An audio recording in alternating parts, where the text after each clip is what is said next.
subsequent investigation of UFOs by the United States Air Force found physical trace evidence that supported Officer Zamora's testimony. This included a quadrangle formation of landing legs, 4 impressions in the ground from the craft's ladder, and finally, 4 footprints from the small beings that were observed by Zamora.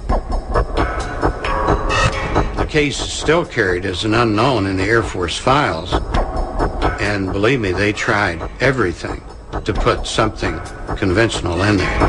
Couldn't do it. As time passed, Philip says he came across thousands of cases that supported the reality of the UFO phenomenon. But ultimately, it would be an obscure event in rural Kansas and a single Polaroid photograph that would change everything. She took the only photograph I've ever seen of a luminous sight taken within 10 minutes of the ascent of an object.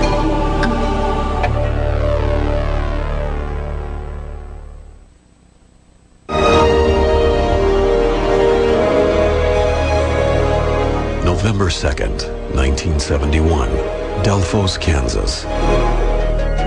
16-year-old Ronnie Johnson begins his chores on a small farm at approximately 6:30 in the evening. What occurs next not only changes Ronnie's life forever, but also influences the researchers of UFO trace cases for more than 3 decades.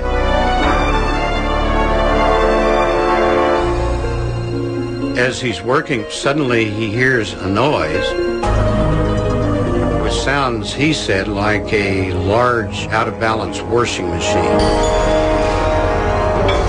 It was very loud, and the area lit up.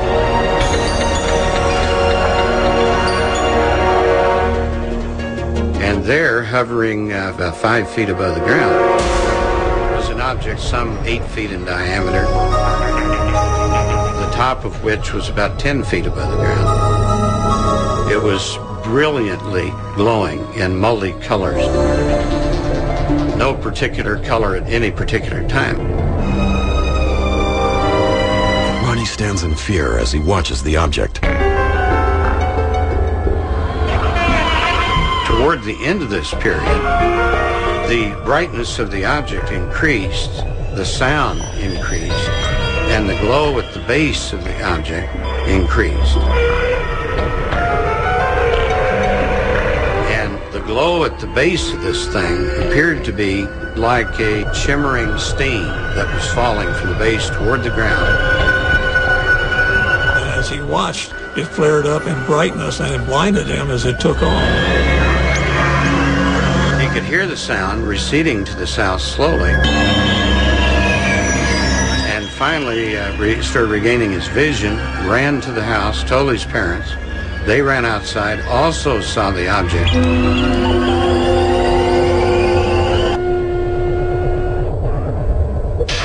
After they observed the object in the sky, the Johnsons walk over to where the young boy had said the craft was hovering. The family is astonished by what they see.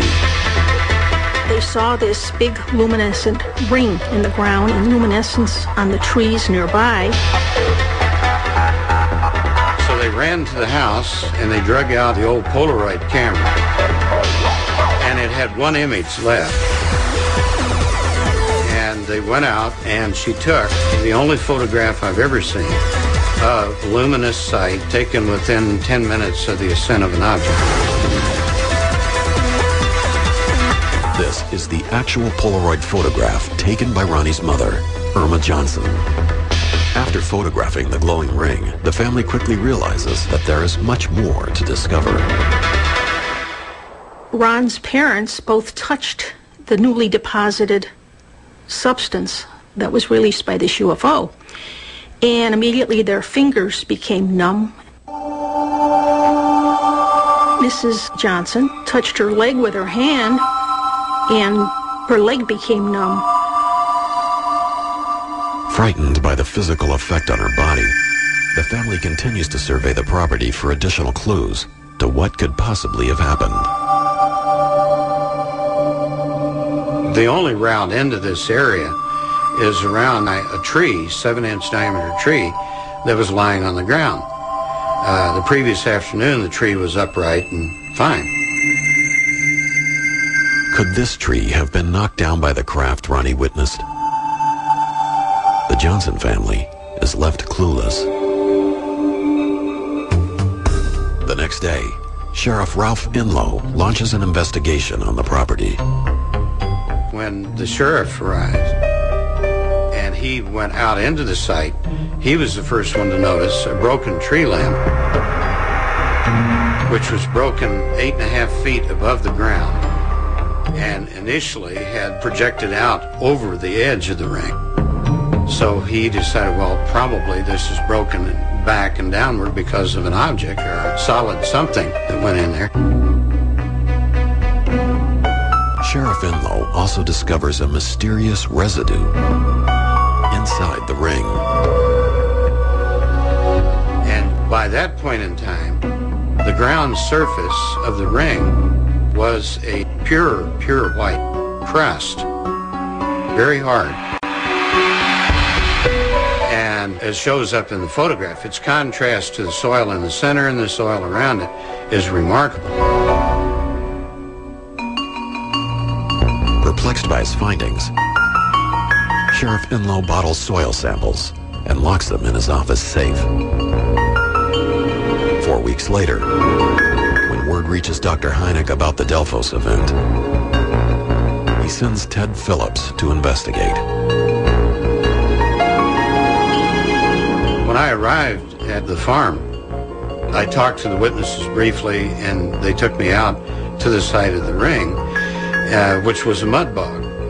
And to my amazement, here in this black, wet, sloppy, water-retaining soil was a perfectly outlined ring of snow, unmelted snow, and totally covered, just the ring. And it was an amazing thing to see, so I shot a lot of photos of it. The unmelted snow in the ring is a startling piece of evidence in Phillips's investigation. The ring at the landing site is hydrophobic, or water repellent. Something has affected the soil. Well, this is very significant because the same thing has happened in a lot of cases where UFOs have landed or nearly landed. They have changed the soil and changed the plant life so nothing grows.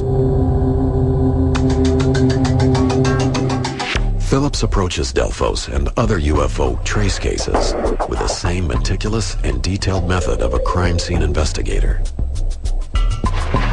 In a crime scene investigation, the predominant theory is that you cannot walk into a crime scene and leave without taking something with you and or leaving something behind.